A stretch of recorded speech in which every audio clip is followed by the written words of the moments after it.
Okay, hi, I am Carolyn Lovewell, and I'm here with my friend Mackenzie Victory-Oatman. And Mackenzie is a initiate of Sleepover Mystery School. She is a graduate of Penetrate Existential Kink Coach Training Program. She's just a really cool person in general, and I figured she interviewed me earlier today as part of this really cool coaching offering she's doing called Do It for the Memoir, which everybody listening totally sign up for it. It's amazing. And I figured I would interview her now for the podcast about her experience with Psalms and her experience with Penetrate. And she's been following my stuff for a while, actually, since I first started offering courses on the internet. So I feel special, deep love and loyalty with Mackenzie because she's been riding this train. So she's been steeping herself in the stuff that we talk about, all this existential kink and magic. And anyways, Mackenzie, tell us about what has been happening in your life since Sleepover Mystery School. Yeah, I would love to. Thanks so much for the kind introduction. The love and loyalty is no joke. I think everyone in my life for years has heard me refer to the ambiguous Carolyn, and they're like, "Who is she to you?" And I'm like, "Everything."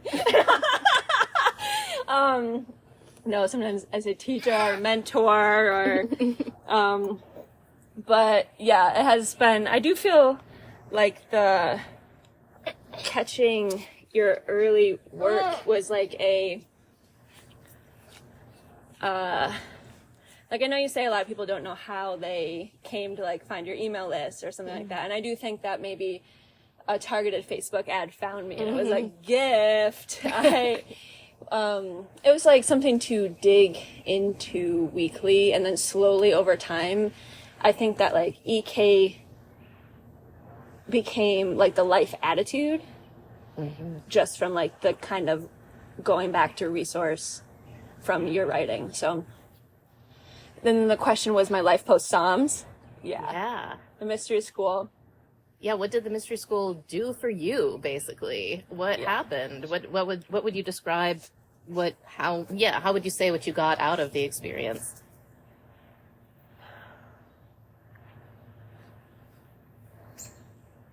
Yeah. So I think earlier we were talking, and what I mentioned I got out of the experience was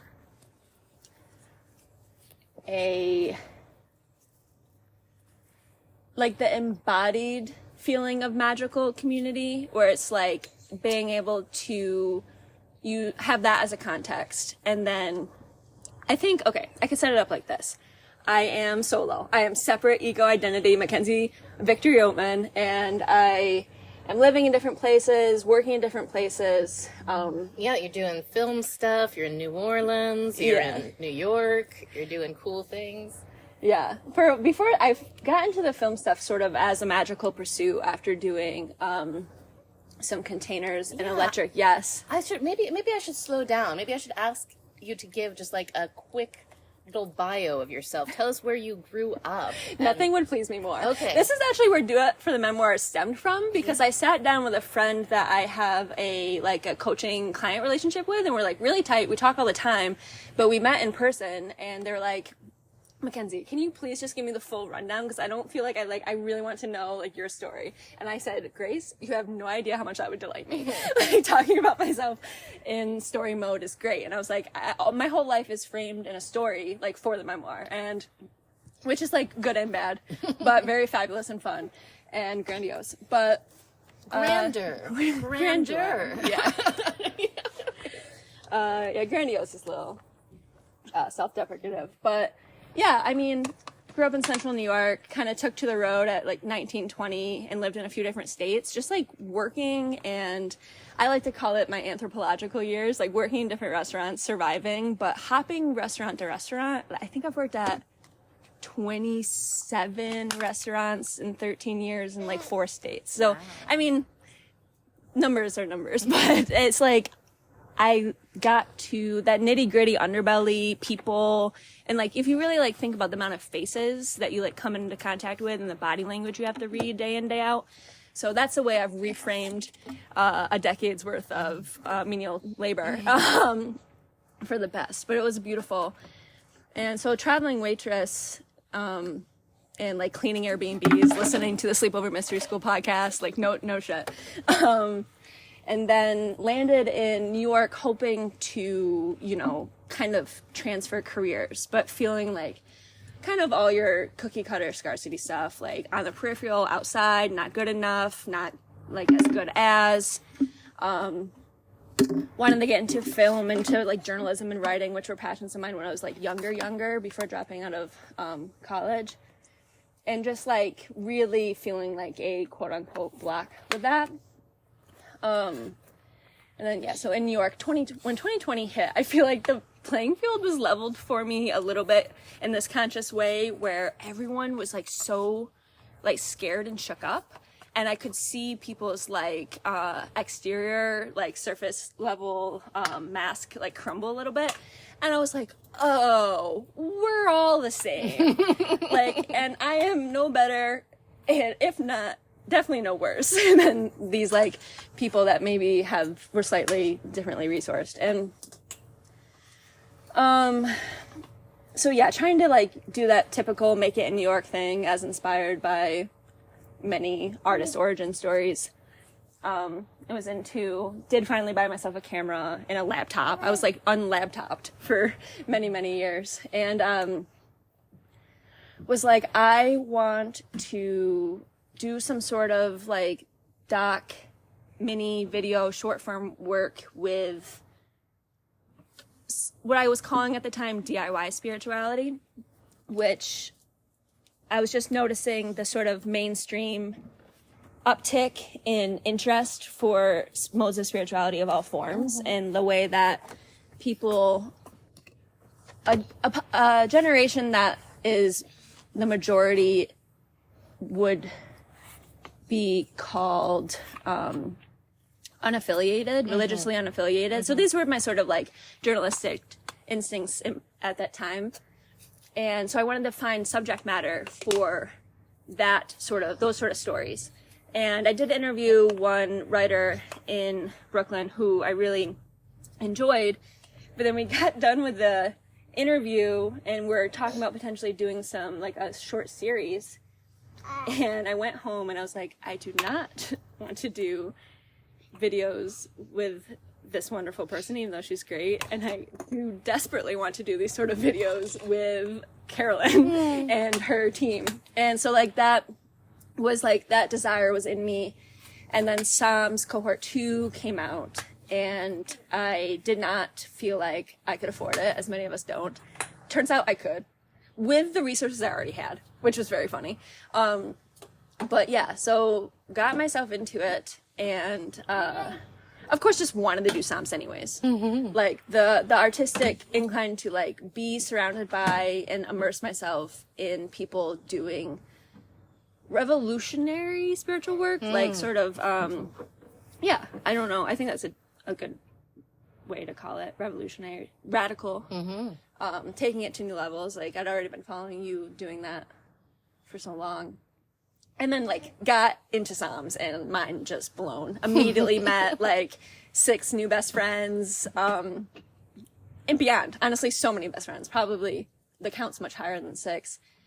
And then that changed a lot for me. Like my sort of desperate striving, suffering, not there yet, like haven't arrived feeling, went away immediately. Like, I remember you saying sometime during the mystery school that, when someone that's been initiated in a past life, it becomes incarnate again, they like race to be initiated again. And I really, really related with that. So kind of hitting this group. And I remember as a teenager, my mom would say, she's like, yeah, you were really weird. You like go on and on about how you're supposed to be doing something. You're like, I'm supposed to be somewhere doing something. And then when I joined Psalms, I was like, oh, well, I probably remembered this. And yeah, the experience in the mystery school, just, ritual beyond my wildest dreams, friendship beyond my wildest dreams, contentedness, a relaxed feeling, that I didn't know would happen just from like immersion in a world, in a context. And, and then, yeah, the new tools and the new paradigms to play with were a huge takeaway. I know at one point, being in a group of 30 or more, like, there's lots of opportunities for personalities to come up. And at this point, I was not really a expert at principles above personalities. It was definitely like, fix your personalities and then I'll have principles, you know what I mean? Since then, I think that's changed a bit, but I think it changed through Psalms, because like, as the tactile, ooey gooey, sticky, lovey, disgusting personality fodder came to the surface, it's like, that seemed to me like the medium that was being used to like create something else. Like, the stuff that like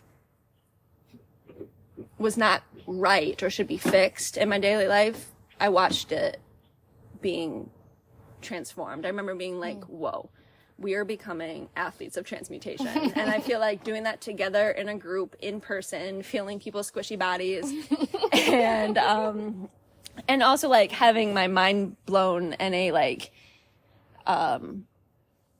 sort of euphoric way, all that mixed together, just totally transformative. And then after Psalms, that feeling of the like I said, I felt content, relaxed, arrived, and that has definitely carried through. That striving, need to get to a different level, need to find something to be okay feeling is just like gone. And I think like that combined with like post 2020 internet tools, Zoom, communities, which were growing before and then just like blossomed like uncontrollably since then, has made me feel like I can't be anywhere. I can do anything, but not in this sort of like, you can do anything, honey, sort of way. It's like, just, more like I can do anything and it will be perfect. And the connection is like baked in. I don't know. But yeah, so the context, the immortal context is something I mentioned a few minutes ago, post Psalms, where as a teenager, my philosophy professor recommended a book called Journey of Souls, which was like what I think some people would call like a pseudoscience hypnosis thing where people have past life remembrances. And I remember telling you, I felt like that was a little bit of a precursor, like a hint at what was to come during the Psalms experience. I felt like this remembering my own immortality, remembering the long self, remembering that like this timeline of Mackenzie Victory-Oatman as a separate ego self is not the only one, and just like holding that on a day-to-day basis is kind of like, it's funny, it's like working out, or if you do sit-ups one day you won't notice it really, or there's a phrase that's like, you'll notice changes in a week, other people will notice changes in like 2 months. And it's like that on a big expanded scale. It's like I started to notice differences after like 7 months, and then now like other people around me are like, you're weird and different. And I just had a great compliment from my friend Nina, and she's like, yeah, you weren't like spitting this good shit a year ago. And I was like, thank you, Nina. I laughed so hard. But I was like, yeah, the miracles, what's the 12 steps phrase? Don't quit before the miracle happens. And it's like, there were some times after Psalms where I was like, reintroduction to my life. And it's like, this is cold and hard. It's literally cold and hard because I had moved back upstate to central New York. I was like, this is cold and hard. My like my inner critic's still here. All this stuff's still here. All my like personality things are still here. And it's like, shit. Like, it didn't work. I was shut down during, like, you know, all that stuff creeped back in. And I think there was like this period of like integration where it's like, okay, this container allows space for us to carry it into our corners of the world. But like, in order to like really see the effects of it, I have to have the courage to carry it to my corner of the world, even if that's Syracuse, New York, you know? And like, I'm still in that right now. Like, I'm still like integrating and orienting and like, kind of killing off the separate ego identities, instincts run rampant as like actively as possible, as I feel like battle magic is doing a lot to support me in that. And then penetrate. So another thing, I think a big picture for me carrying the integration and carrying the gnosis of Psalms into my actual life is the ability to be of service with it, which I think is what penetrate gave me. So it's like a whole half of the equation. It's like I can like receive in container, receive in like a ritual, receive from you I was a taker for 12 years. And like the desire to stay a taker is strong. Like I do not want to give, even though I do. And like once in a while, like maybe I should back up a little bit, but yeah, I think that's the other half of the equation is like having the guts to give it back, having the like courage to be seen in it, having the courage that like I can do it in my own way, big or small, and penetrate the EK coaching certification is, in my experience, an extended initiation of specifically the mode of EK, where in it, it's not your typical class. It's not your typical master class. It's not your typical get your hours of yoga training. Like, not to dismiss that by any means, but it's like, that's just not this sort of certification. We coached each other, obviously. We had to get a bunch of our own coaching hours, and then learned many practical things. But taking EK in, and I already kind of had it as a life attitude, but like how to like repackage that and like deliver it to someone that's sitting across from you. And like I've noticed that it's not something that can be outlined in a syllabus. It's like more like a gut instinct that I have a confidence and trust for. So it's like I'll hear someone say something, I'll have the feeling, and then like something will come out of my mouth. It really feels like an open channel rather than like a copy and paste application. Yeah. So it's like the penetrate container was like significant in that it opened that channel for me, and like now there's like a power in it that like is everywhere I go.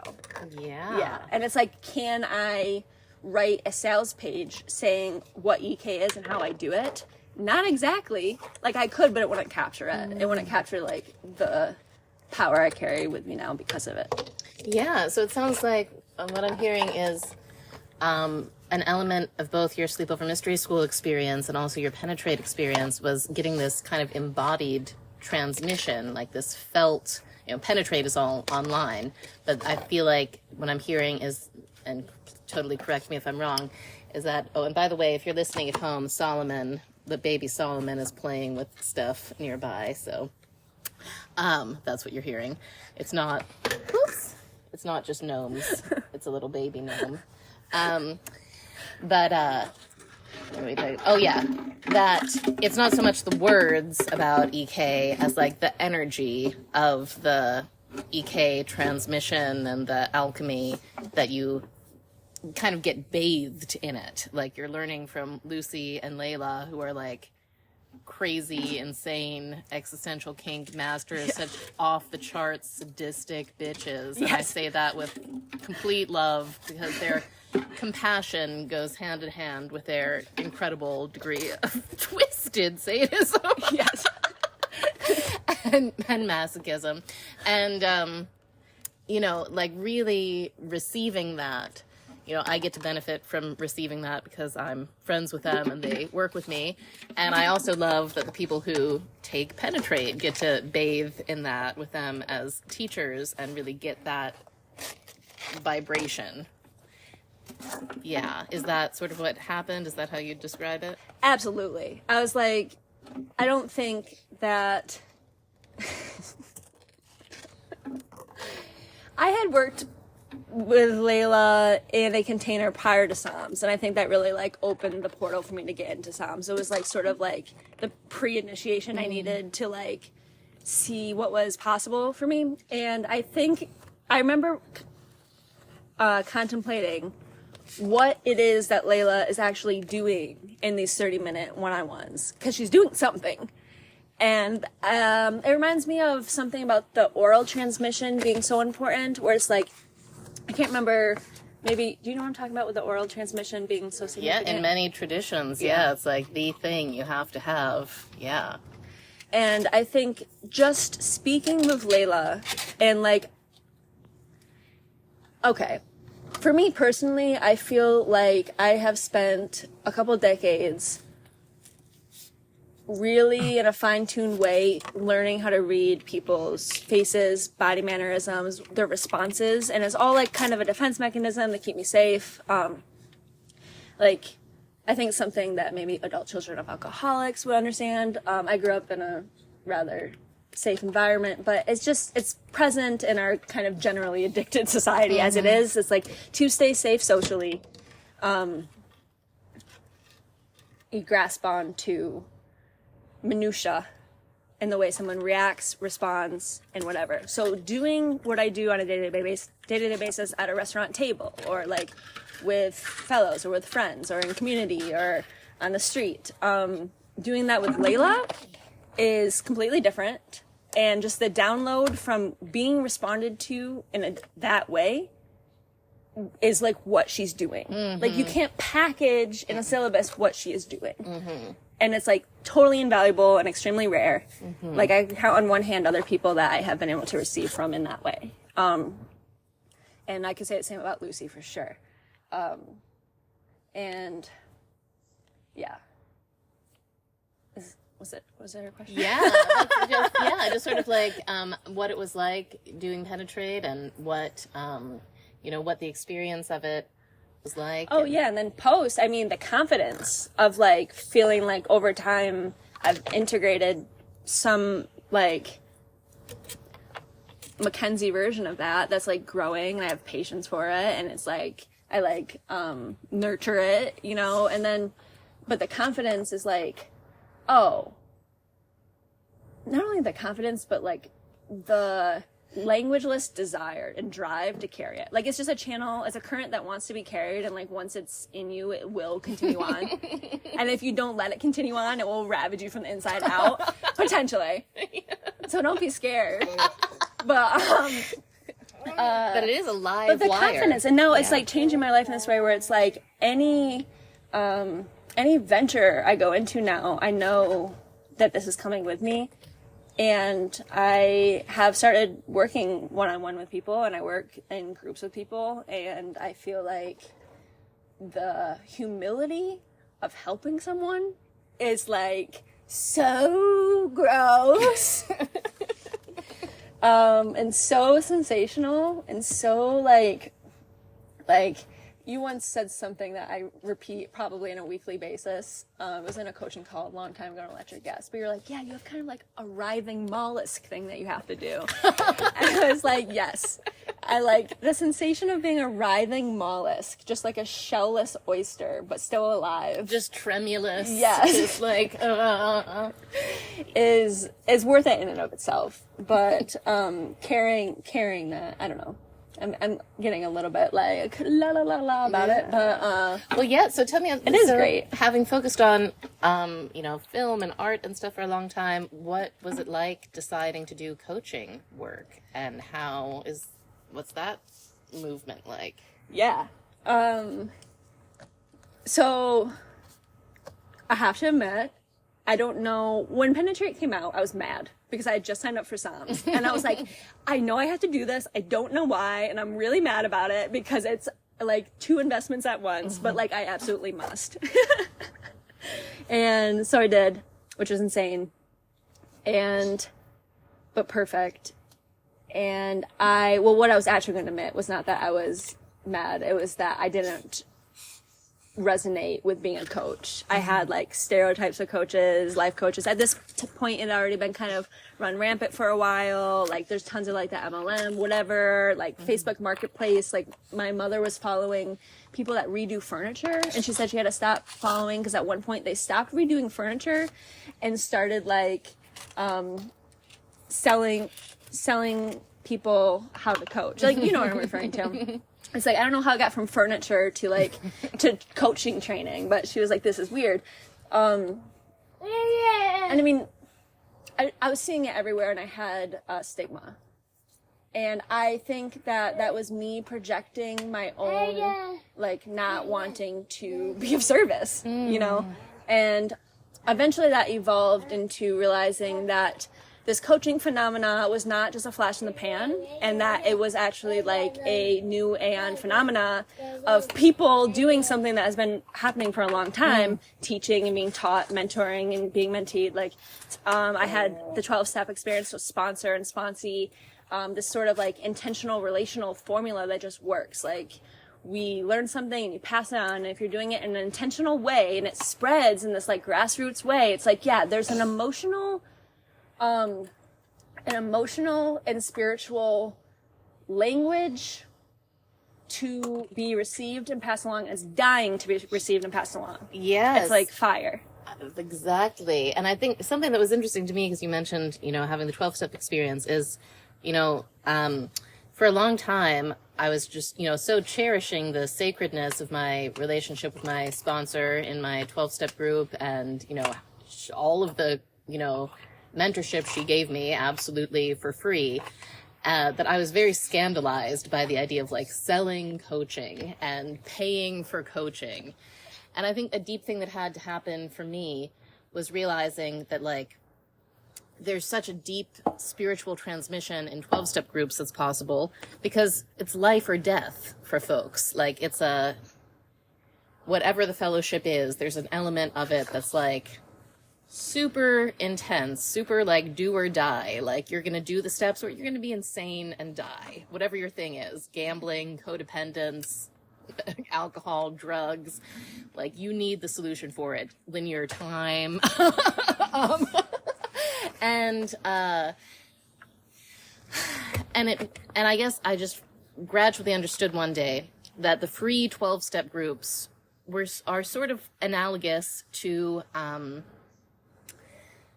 exoteric religion in a way. Like, they're there to give you the fundamentals of support for sanity and life and the basics of like how you be a good person. Like, in my mind, there's an analogy where it's like kind of like Hinayana Buddhism. Like, it's like, you know, be a good person, don't steal. It's like the basics so you can keep your mind clear to meditate. But then like the coaching world, the paid coaching world, and this sort of like fire transmission that you're talking about is like, for me, what I realized is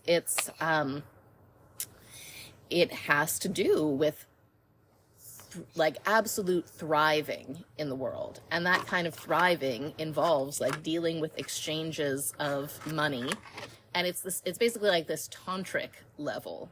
And so it involves things like, oh my God, this bitch is asking for more money. She's offering another thing I don't know how I'm going to pay for, but I have to do it. I really want to do it. I'm going to do it. Fuck you. And like that sort of feeling, those are really like, to me, it's analogous to is like in tantric practice, you know, you commit yourself to a guru, like you are giving something big up and you are agreeing to something that seems like crazy because you know you want the transmission. And anyways, I literally, when I started paying for coaching, it was in a very tantric, screwy context of an orgasm cult and worth every penny. Yes, completely yes. No regrets. Like, wow, whoa, that was like, you know, I received this transmission that I'm still passing on. So, you know, honor to Nicole Daedone and her wild and woolly ways. Yeah. Because an oral transmission, a bodily transmission of like this deep electric transmutative presence. Mm-hmm. And anyways, I just wanted to say that for those who might be listening and who can relate to the 12-step context. And yeah, that was a big thing for me for a long time. Like, how could anybody charge for coaching? How could I ever charge for coaching when I'm supposed to endlessly give free coaching as part of my fellowship? And that's what I just realized was like, no, it's a different thing. Mm-hmm. It's like I still owe that free sponsorship to other, you know, survivors of the same train wreck that I was in. Yeah. But then there's another tantric level that's just fucking different that folks got to pay for. Yeah, and the having to pay for it part, I think, is like by no chance baked in. It's like I have to save people from the train wreck of, like, not me, but like the same train wreck that got me, of like capitalism. And like, where do you go when you're like sick and suffering and need to like not die? You go and like pay for the big pharma, you know what I mean? It's like there is something, like, I don't know, there is something about like paying for health and flourishing that I think is wired in. And by the time I hit penetrate, I was like totally down, because I had already paid Layla for coaching as well. And I think I was down to pay for coaching because I also realized how like the exchange of money is doing a spell internally for myself. And it's like, if I spend the money, it satisfies the capitalist programming that's inside me that I'm not going to like deny or override. It's inside me. And if I pay the money, it's a surefire spell to like do the things, which was lovely. And then, but yeah, I do still, but then I guess where I would go from there is just saying that like the being a coach or calling myself a coach stigma was like really short-sighted in the grand scheme of like this process working everywhere it goes, including in a like capitalist consumerist like mindset. And how it's worked for me is like doing it using my inclination, my already present inclinations and skills. So like my favorite thing to do when I was doing like film and media and journalism was personality features and interview people. And I found that like, or I liked managing like systems and organizations of sorts. I think that was sort of like a restaurant thing. So it started off coaching as Dream Pusher, which was like helping individuals with like especially like spiritual entrepreneurs, which I think is a word that could be expounded on, or just like isn't big enough of a word to capture the energy of what spiritual entrepreneurship really is turning into, which is like a total like renaissance.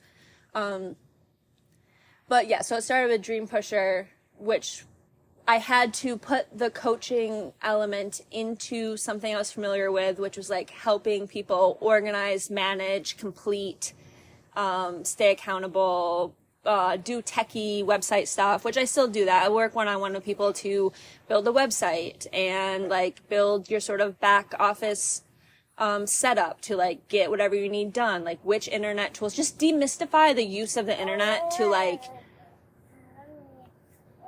pass your service along. But I think that's evolving into something that I'm even more passionate about, which is like the interviewing, writing, journalism part of it. And so Do It for the Memoir is kind of inspired by that, where it's like, how about I'm in these sessions with people and they're talking and I'm just typing the whole time. And as them typing, their like story is like hitting the page. And something about me reading their story as I'm talking to them is like ingraining it in my head in this like deeper way. And I think that like the desire for our stories to be told is kind of present in a lot of us, you know, like who doesn't want their story told? Who doesn't want like the artist documentary at the end of their lifetime? Who doesn't want like to like have meaning and purpose that is expressible, representable, and it just is fulfilling to have your story told. And it's like also telling and retelling our stories is like, I can't think of any, that's how we live. Like you have to like reframe and retell and like reorient and like plan and dream, and like your dreams are informed by the like retelling and by the context you put around your life and around your meaning and purpose. So with Do It for the Memoir, I'm like, I'm just going to cut to the chase and interview people about like their life and their work. But somewhere along the line, we're going to figure out how to translate your story as you know it into the story of the bigger context of the new Aeon, of your immortal long self, some of that gnosis that's from Psalms and from Penetrate and that's from EK. It's like any parts of your story that are kind of boxed in by old programming and an old timeline can have a chance to kind of unlock, come out, and then like reformulate. So it's just like, wow, that's so amazing. So I want to ask you more about your understanding of the new Aeon, because I've been getting your vibe from it. I mean, obviously I have my own little understanding, but like feeling your gnosis of it feels so good. I need to make baby a bottle. What can we have you tell the folks at home that I won't miss? I can come with you. Okay, come with me. Great. That's right. You can walk into my kitchen with me. Turns out. Tell me, Mackenzie. Oh, this is such a scary question. Yeah, well, just, throw some words out. It'll all make sense. Yeah. No, I appreciate it. I do kind of throw the new Aeon word around like a buzzword, and I'm a little self-conscious of it, but I do appreciate that reflection that you hear a sort of like... Shrimp. I burned the shrimp, everybody. I definitely will still eat them. I also made us other shrimp, so we don't have to worry about this. But yes, the new Aeon. Yeah. So I do appreciate the reflection that you're like hearing something in the way I say it and like picking up something about like the way it's like riding along inside of me. It's definitely like I'm still coming to know it, like I have this humility about it and a little bit of a what's the word? Self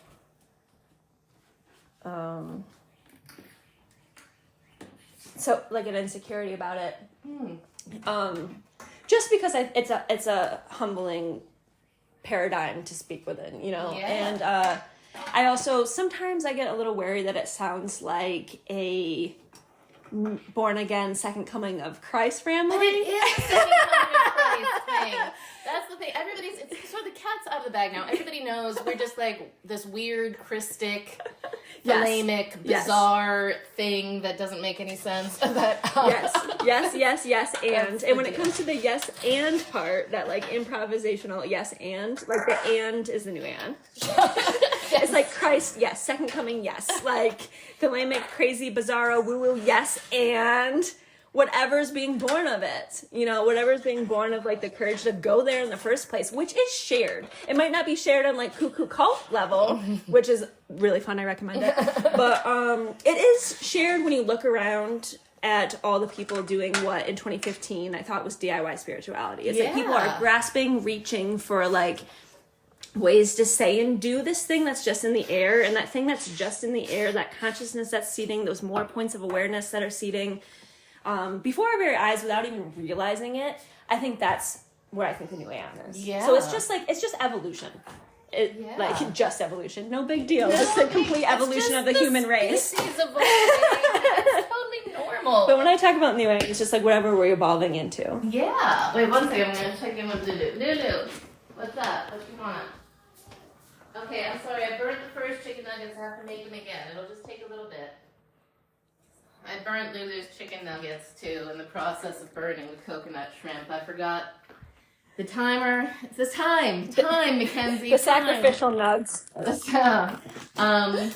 were we saying? Oh, yeah, this new consciousness that's, this thing's funny. You know what is so funny to me? Oh, my God. Okay, so Mackenzie and I were sitting earlier today at Biddle's Escape, and which is this coffee shop I go to fairly regularly.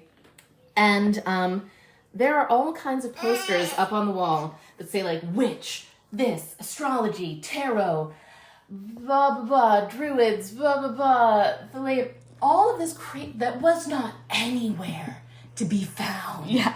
In like 2012 even like the most I could get would just be like drum circles are advertised. If I go to the drum circle, there will be somebody there who's into some far out thing. But there was not just like witch, tarot, magic, everywhere. And I guess I feel I like to pat myself on the back because I'm like, well, I contributed to creating this, but I also think it's just the Pluto and Scorpio generation is like very interested in the occult. But yeah, it's a totally different vibe and flourishing than what was present in the air just not all that long ago.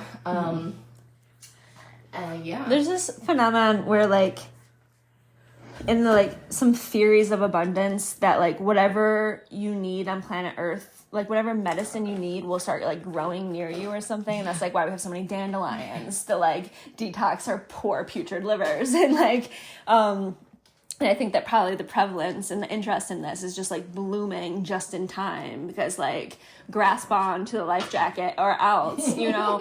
And the solar flares will continue until morale improves. That's, like, my favorite meme lately. There's, like, a raw horse meat meme, and it just says, solar flares will continue until morale improves. Yeah.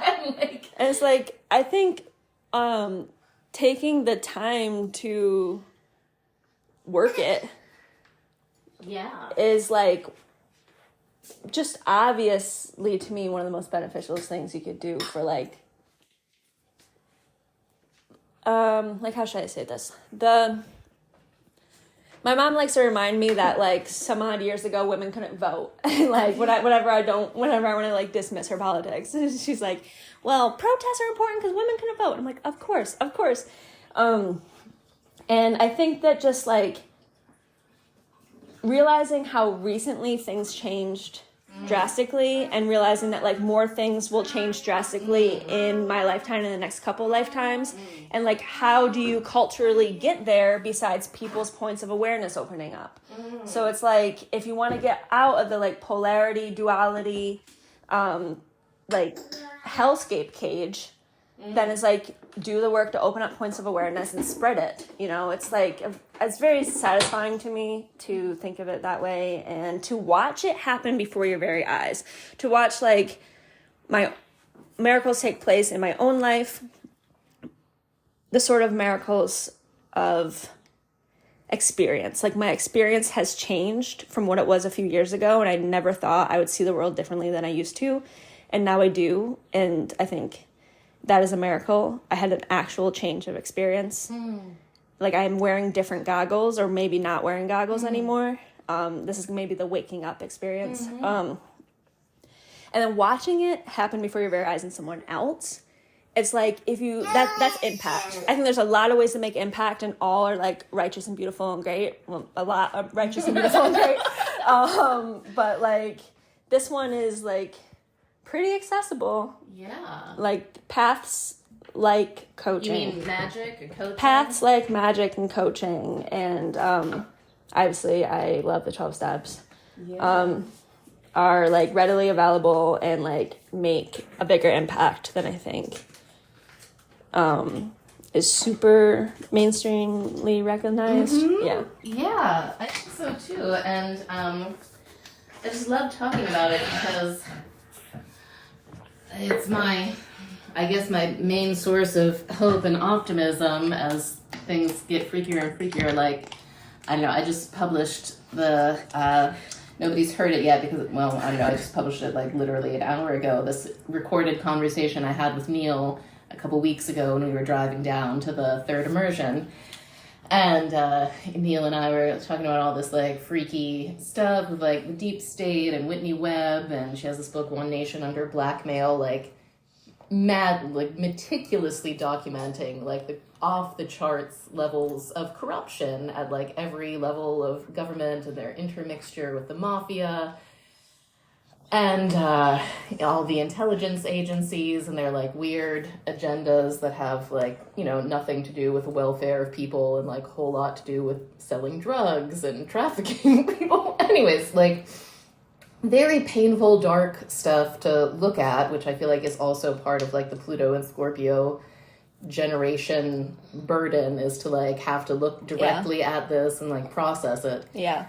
And it's deep, sad stuff that has to do with, like, human nature and, like, the weird, intense perversion of our basic animal drives and all this shame and exploitation and it's like I'm getting nauseous just thinking about it. But it's also the hope, the possibility that, like, more and more of us are willing to, like, come to a new level of awareness, come to a new level of responsibility for our experience of the world. And yeah, it's exciting and it's beautiful and it definitely, baby's mad at me for not feeding him fast enough. Hey. Okay, I'm gonna make your bottle over here. Mackenzie's gonna say some stuff now while I make this bottle. Well, the first thing that comes to mind, I just wanted to note that everything I'm saying is just like Carolyn stuff parroted. Like none of it's not original. It's totally fresh when you say it, Mackenzie. I need to hear it. I need the gospel preached back. Well, the reflection, the reflecting back is like honestly probably one of my biggest takeaways from coaching, learning more about coaching and doing coaching is that like reflecting something back to someone is easy, necessary, and like not done enough. And it's like, so, I don't know, it's the reflecting back. It reminds me of coming to sort of like, as a younger person, coming to like some philosophical ideas and then like picking up a book and like reading it laid out like in this other kind of language and this other sort of context, but you can see it right there. That's it. And at first it's like really disturbing and make me really angry because I'm like, I made that up. I thought of that. You know what I mean? But like after that, it's just this sort of like comforting reassurance that we're all fractals of the same thing. And like having another co-regulating with another person, having someone reflect something back to you is like, it's a really fun activity, at least. It is amazing. So wait, what did you want to reflect back to me, Mackenzie? Well, I think just like all this stuff is stuff that that has, you know, emerged from the universe of Carolyn and beyond, and then like washed around in me for a little bit, and then comes back out. So that's like the reflection. Yes, well, it feels good. It feels really good. It's, you know, it's interesting because it's like, you know, there's this magical practice. It's called like the vibration of the holy names. I'm maybe muddling that up with something else, but it's in the middle pillar by Israel Regardie, where like, you know, you utter a name of God and you shoot it out to the farthest reaches of the universe, and then you imagine that like God utters the name back to you and like sends it right back into your body. And I feel like I have this experience of like broadcasting, like my little rescue distress signal from Alexandria. Like that's what I feel like. I'm just like broadcasting, hermetic. And then I'm like waiting to receive a signal back, and then I get to have these wonderful conversations with you and Layla and Lucy and lots of the people from Psalms and Penetrate. It's like, you know, there's like a response to the signal that's been sent out, and like the name of God comes like roaring back to me from these beautiful other intelligences and blossoming centers of wisdom and beauty. And it's just like, oh my God, thank you, just in time. Like, really yeah. Goosebumps, anyone? Yeah. What comes to mind is what it seems like one of the functions of magic, of just its ability to rearrange your waking experience. And then like whatever is like called upon then ends up showing up all around you. And it's like, that's a way to make things happen. It's the only way. I don't know who told us that the way to make things happen was like so physical, you know, so like logical and so streamlined and big so liars. Yeah. That's who. Just people who lie all day long. Well, I think that plays into the freedom part, where it's like, you know, the word freedom is like has so many connotations and means so many things and is used in so many ways, but my working name is Squeaky Freedom, and that came to me in conversation with a really old friend one time, and I was like, yeah, I'm just really looking for this squeaky clean freedom, and I was like, squeaky freedom. But I think there's like a freedom in harnessing that is like kind of my soul Talos. I have had an experience of not being free. I continue to have daily experiences where I feel less than free. And I have mixed in with those experiences a plethora of experiences of being free. And that is a game changer. Yeah, I love that. It's, it's making me think of something. So I've been rereading one of my favorite books, which is called The True and Invisible Rosicrucian Order by Paul Foster Case. And Paul Foster Case was an initiate of sort of like a Golden Dawn break-off organization in the United States. And then he founded, I think it's called Boda, Builders of the Temple of Adytum. Anyways, it was sort of like a correspondence course initiation thing. But he was a genius, and he writes this whole thing about when a magician's consciousness is at the level of Tifereth, the thing that they need to be working on is really discovering the way that sexual energy and imagination, combined, make everything happen. Like he says, the adept proves to himself again and again that what he, pictures and focuses on, will arrive and shapes how reality comes to be. And it's so funny because it's like, that's both this super deep Rosicrucian message, and it's also like The Secret by Rhonda Byrne. And, but it's like, one of the things that I found with initiation, that I'll just go ahead and pimp initiation this way, is that like, the ability to move things with imagination and just like focused vibration, it's like 1,000 times stronger after undergoing, deep initiatory experiences, at least for me, than it was back when I was like a little new thought enthusiast making, which I loved hearing about, dream boards. Oh yeah, I was telling Mackenzie all about my days going to the Unity Church and how they healed my eye miraculously, which is, so I'm not trying to cast shade on New Thought and Unity. Like, New Thought is basically like the best contribution America has made to world spirituality, other than the 12 steps, which is also pretty New Thoughty, pretty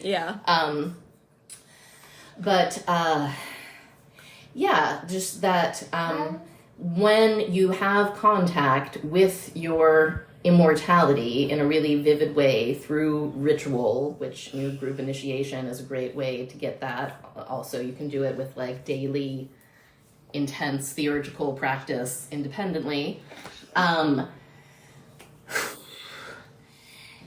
It just really supercharges one's ability to manifest. Like, there's a new level of that unlocks, like, to the point that for me, I think I actually like took a long break from doing focused manifestation work because I was just so inundated with things I had manifested that I had to deal with and integrate into my life, like this marriage and children and this mystery school.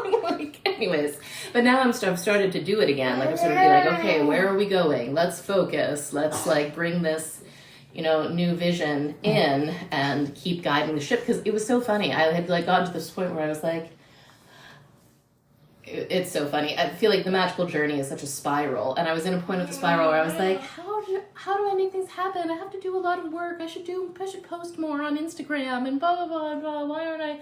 And I remembered, I was like, no, bitch. That's the slow, stupid way to do it.